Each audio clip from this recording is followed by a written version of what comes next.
Forest காட்டுல குளிர்காலம் தொடங்கி இருந்துச்சு. சாயந்தர நேரத்துல கொஞ்சம் கொஞ்சமா பனிமழையும் பொழிய ஆரம்பிச்சுது. அந்த பனியில எல்லா விலங்குகளும் பறவைகளும் சந்தோஷமா இருந்தாங்க. அதுக்கப்புறம் எல்லாரும் அவங்கவுங்க வீட்டுக்குள்ள போய் தூங்கிட்டாங்க. அடுத்த நாள் காலையில டீனக்குருவி தூங்கி எழுந்திருச்சப்போ அது ஒரு அதிசயத்தை பார்த்துச்சு. அட, என்ன இது? மரத்துல இருக்கிற இலையெல்லாம் ஏன் இப்படி உதிர்ந்து போய்கிட்டு இருக்கு? இப்படியே இலையெல்லாம் உதிர்ந்து போச்சுன்னா அதுக்கப்புறம் நான் இந்த கூட்டுல எப்படி வாழ்றது? அப்போ பக்கத்துல இருக்கிற மரத்துல இருந்து சோனுபுரா சொல்லுச்சு, ஐயோ, என்னோட மரத்தோட எல்லா இலையும் உதிர் போயிடுச்சேன். என் கூட்டிலையும் கூட பனி வந்து ஒட்டிக்கிச்சு. அவங்க 2 பேருமே காடு முழுக்க போய் பார்த்தாங்க. எல்லா மரத்தோட நிலைமையும் அதுவா தான் இருந்துச்சு. எல்லா மரத்துல இருக்கிற இலைங்களும் உதிர்ந்து போய் பறவைங்களுக்கு ரொம்ப கஷ்டமா இருந்துச்சு. பறவைங்களுக்கு மட்டும் கிடையாது, இலைகள் உதிர்ந்து போனதுனால அந்த காட்டுல இருக்கிற விலங்குகளுக்கும் அது ரொம்ப கஷ்டமா இருந்துச்சு. அப்படி அவங்க எல்லாரும் ஒரே இடத்துல சேர்ந்து இத பத்தி பேச ஆரம்பிச்சாங்க. மரத்துல இலையே இல்லாதனால பனியெல்லாம் நம்ம மேலேயே வந்து விழுகுது. குளிர்காலம் முழுசா நாம எப்படி இருக்கிறது? ஆமா ஆமா, இந்த குளிர்காலத்துல மரத்துல இருந்து இலைகள் உதிருது ரொம்ப கஷ்டமா தான் இருக்கு. அவங்க எல்லாரும் அப்படி பேசிக்கிட்டு இருக்கும்போது ஆத்து தண்ணியில ஏதோ ஒண்ணு அடிச்சுக்கிட்டு வந்துகிட்டு இருந்துச்சு. அது என்ன? அத கேட்டு எல்லாரும் ஆத்தங்கரை கிட்ட போனாங்க. தண்ணியில அடிச்சுக்கிட்டு வந்தது ஒரு கூடு. அந்த கூட்டுக்குள்ள ஒரு குட்டி மைனாவும் தூங்கிக்கிட்டு இருந்துச்சு. மூன்று குரங்கு அந்த கூட்டை எடுத்துட்டு வந்து தரையில வச்சுது. எல்லாரும் அந்த குழந்தைய பாத்துட்டு இருந்தாங்க. ஓ, இந்த மைனா பறவை எவ்வளோ அழகா இருக்குது. இன்னும் இது கண்ணு கூட திறக்கவே இல்லை. எனக்கு என்ன தோணுதுன்னா, இந்த மைனா குட்டி இப்பதான் பிறந்திருக்கும் போல. ஆனா பாவம், இதோட அம்மா எங்க போச்சு? இந்த மைனா குட்டியோட கொக்கு தங்க நிறத்துல மின்னிக்கிட்டு இருக்கு. இப்படிப்பட்ட ஒரு மைனாவை இது வரைக்கும் நான் பார்த்ததே இல்ல அப்படின்னு எல்லாருமே அந்த மைனாவை பத்தி யோசிச்சுக்கிட்டு இருந்தாங்க. எல்லா பறவைகளும் அந்த பனியில இருந்து தப்பிச்சுக்கிறதுக்காக அவங்க கூடுங்களை எடுத்துட்டு போய் குகைக்குள்ள வச்சுக்கிட்டாங்க. அதுக்கப்புறம் அந்த மைனா குட்டி இருக்கிற கூட்டையும் அவங்க நரியோட குகைக்குள்ளேயே கொண்டு போய் வச்சுட்டாங்க. அதுக்கப்புறமா சோனுட்டினும் 2 பேருமே அவங்க கூட்டையும் குகைக்குள்ள வச்சுக்கிட்டாங்க. அதுக்கப்புறம் மைனா குட்டிய பாத்துக்கிட்டாங்க.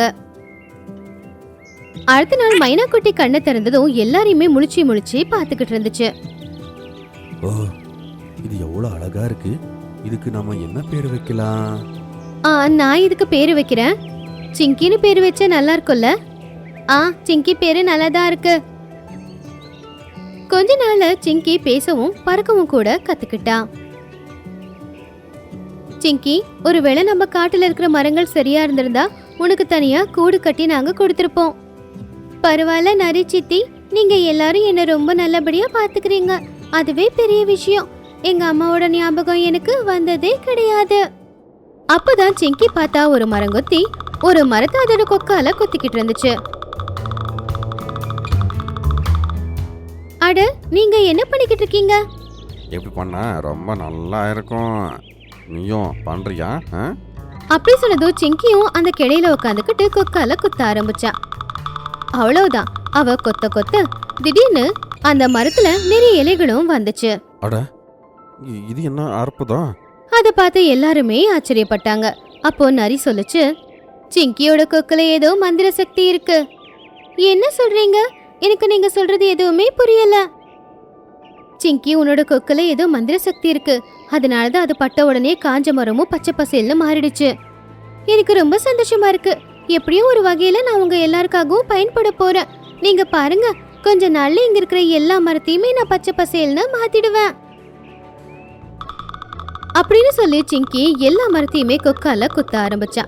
இப்படி சில நாட்கள்ல அவ சொன்ன மாதிரி அந்த காட்டுல இருக்கிற எல்லா மரங்களையுமே பச்சை பசேல்னு மாத்திடுச்சு.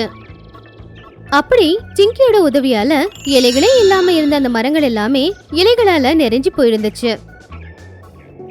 எல்லா பறவைகளும் இப்ப மறுபடியும் மரத்துல கூட்ட கட்டிக்கிட்டு எந்த கஷ்டமும் இல்லாம வாழ ஆரம்பிச்சுதுங்க.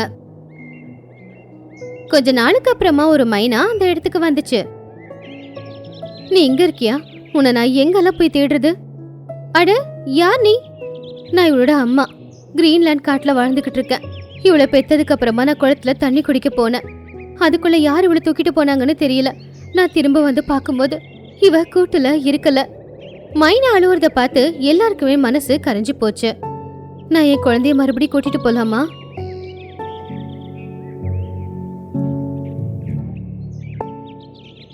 நான் எங்கேயும் போக மாட்டேன். சிங்கி, அப்படி சொல்லக்கூடாது. இது உங்க அம்மா இல்லையா? நாங்க எல்லாருமே தினமும் உன்னை வந்து கண்டிப்பா பார்த்துட்டு வருவோம். ஆனா அம்மா கூட வாழ வேண்டியது உன்னுடைய கடமை. அதை கேட்டு சிங்கியும் அமைதியாயிட்டா. அதுக்கப்புறமா சிங்கி அவளுடைய அம்மா கூட சேர்ந்து அங்கிருந்து போயிட்டா. சிங்கி போனது நினைச்சு அங்கிருந்த எல்லாருமே ரொம்பவும் வருத்தப்பட்டாங்க. அப்ப நிறைய ரொம்ப கவலையா சொல்லுச்சு, நாம எல்லாரும் சேர்ந்து ரொம்ப பெரிய தப்பு பண்ணிட்டோம். என்னாச்சு? என்ன தப்பு? மைனா என்ன சொல்லுச்சு? திரும்ப வந்து பார்க்கும்போது கூட்டுல குழந்தை இல்லைன்னு. ஆனா சிங்கி நமக்கு கிடைக்கும் போது கூட்டோட தானே கிடைச்சா. அப்புறம் எப்படி இது உண்மையாகும்? அதை கேட்டதுமே அவங்க எல்லாரும் ரொம்ப ஆச்சரியப்பட்டாங்க. அதுக்கப்புறமா நரி, மான், மோண்டு குரங்கு எல்லாரும் உடனே சிங்கி பின்னாடியே ஓடினாங்க.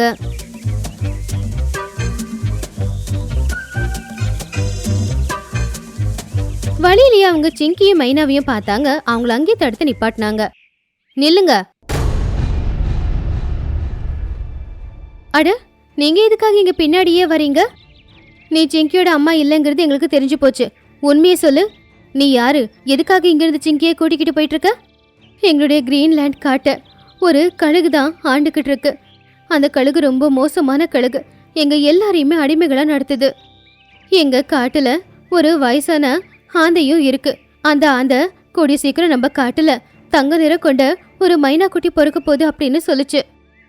அந்த மைனா தான் கழுகு கொண்டு நமக்கு விடுதலை கொடுக்க போகுதுன்னு சொல்லுச்சு. ஆனா அது எப்படியோ அந்த கழுகுக்கு தெரிஞ்சு போச்சு.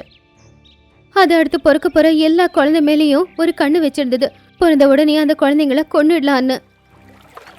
அதுக்கப்புறம் சிங்கி பிறந்ததும் அவங்க அம்மா கூட்டோட சிங்கிய தண்ணியில அனுப்பிட்டாங்க. அந்த விஷயம் தெரிஞ்சு கழுகு சிங்கியோட அம்மாவை அடைச்சி வச்சுட்டாரு. அடைச்சி வச்சு பாவம் சிங்கியோட அப்பா அம்மா 2 பேரையுமே கொடுமைப்படுத்துறாங்க. வேற வழி இல்லாம தான் அவங்கள காப்பாத்துறதுக்காக சிங்கியோட அம்மாவா நடிச்சு உங்களை எல்லாரையும் ஏமாத்தினேன். அதை கேட்டு அவங்க எல்லாரும் ரொம்பவும் ஆச்சரியப்பட்டாங்க. நரி ஏதோ யோசிக்க ஆரம்பிச்சுது. கொஞ்ச நேரத்துல மைனா சிங்கிய கூப்பிட்டுக்கிட்டு அந்த கழுகு கிட்ட வந்துச்சு. கழுகு ராஜா, நான் சிங்கிய கூட்டிக்கிட்டு வந்துட்டேன். ஆஹா, இத தங்க மூக்கு இருக்க மைனாவா? கூட்டுக்குள்ள பச்சை நிற மைனாவும் சிகப்பு நிற மைனாவும் இருந்துச்சு. பக்கத்திலே நெருப்பும் எரிஞ்சுக்கிட்டு இருந்துச்சு. சிங்கி, நீ இங்கிருந்து போயிடு, இல்லனா இவன் உன்னை கொன்னுடுவான். சிங்கி, சீக்கிரமா அந்த நெருப்புல கொதிச்சிரு, இல்லைன்னா உங்க அம்மாவை நான் கொன்னு போட்டுடுவேன். அதை கேட்டு சிங்கி மெதுவா அந்த நெருப்பை நோக்கி போய்கிட்டு இருந்தா. சிங்கியோட அம்மா நீ அங்க போகாத அப்படின்னு கத்திக்கிட்டு இருந்தாங்க. அப்பதான் நரி, மான், குரங்கு 3 பேரும் அங்க வந்தாங்க. அங்கே நில்லு சிங்கி. குரங்கு உடனே கூண்டு திறந்து 2 மைனாவையும் வெளியில விட்டுருச்சு. இல்ல சிங்கி, பயப்படாத. சீக்கிரமா போய் உன்னுடைய கொக்கால அந்த கழுக தாக்கு. கிட்ட வராதீங்க. சிங்கி தைரியமா அவளுடைய கொக்கால அந்த கழுக போய் கொத்துனா. அப்போ அந்த கழுகு அப்படியே தரையில விழுந்துருச்சு. ரொம்ப சத்தமா கத்திக்கிட்டே